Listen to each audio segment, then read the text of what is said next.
Khanewal police ने डकैती, नकबजनी और चोरी की वारदातें करने वाले 16 गैंग गिरफ्तार करके मुलजमान के कब्जे से 3,62,84,000 का माल मसरूका और नकदी बरामद कर ली है। District police officer Rana Umar Farooq ने अपने दफ्तर में प्रेस कॉन्फ्रेंस करते हुए बताया कि पुलिस ने जिला भर के मुख्तलिफ थानों की हदूद में शहरियों से लूट मार करने वाले 16 गैंग के 39 मुलजमान को गिरफ्तार करके उनके कब्जे से 5 कारें, 2 ट्रैक्टर, 79 मोटरसाइकिल, 3 रिक्शे और 40 लाख से ज्यादा नकदी बरामद कर ली है। और कुल वारदात जो इन तमाम गैंग से ट्रेस हुई है उसकी तादाद 161 बनती है।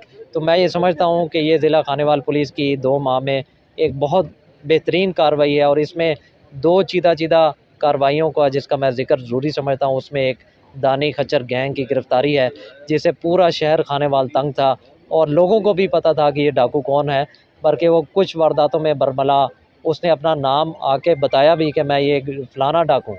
तो मैं ये समझता हूँ कि इस तरह के लोग जो आम शहरियों के लिए थ्रेट हैं उनको कानून के शिकंजे में लाना बहुत ज़्यादा ज़रूरी है और अल्लाह के फ़ज़ल से हमें उसमें कामयाबी हुई।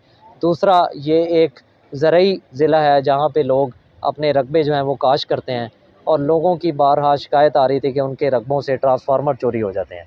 तो हमने जावेद और जेदी गैंग को गिरफ्त में लिया जिन्होंने दौरान इंटेरोगेशन 100 से ज़्यादा वारदातों का इंकशाफ किया।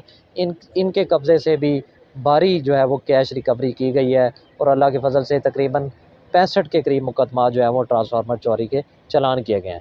तो इसके साथ साथ मैं ये भी बताता चलूँ कि हमने अभी कुछ मज़ीद गैंग्स भी पकड़ लिए हैं। आइंदा आने वाले दिनों में आपको एक दफ़ा फिर दावत देंगे ताकि आपको उनके बारे में भी मालूमात दी जाए। डिस्ट्रिक्ट पुलिस ऑफिसर के मुताबिक गिरफ्तार मुलजमान से 161 मुकदमात ट्रेस कर लिए हैं। डीपीओ का कहना है कि गिरफ्तार मुलजमान जिनको पुलिस के लिए चैलेंज बने हुए थे उनको करार वाक़े की सजा दिलवाएंगे ताकि शहरियों की जान व माल को महफूज बनाया जा सके।